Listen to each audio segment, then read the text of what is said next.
guys, SM Fairview, Toy Kingdom.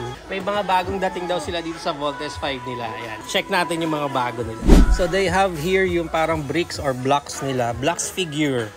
So meron na silang Bayzenga. Pero blocks lang siya. Yan yung itsura niyan.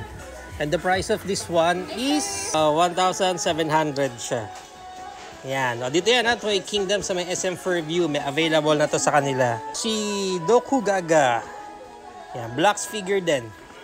1,699. Tapos sa 3-day sale, meron sila this Friday, Saturday, Sunday, August 16, 17, 18. Ayun, thank you ate. 16, 17. So you will get another 10% discount daw if you purchase ito mga Voltes 5 figures natin dyan. Ito rin pala guys yung bago nilang Voltes 5 sword. So ayan o, ang haba o.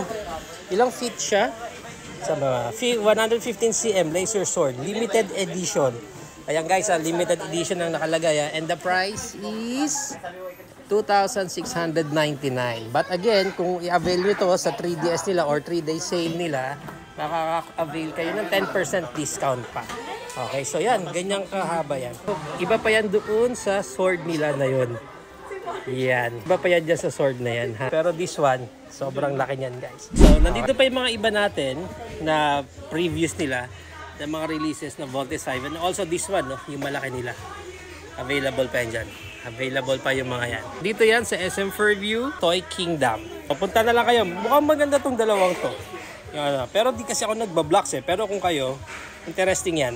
Lalo na to, si Bayzenga. Mukhang sakto siya dito sa scaling ng isa nilang Voltes 5 dyan. Okay? So drop by kayo dito. SM Fairview, Toy Kingdom.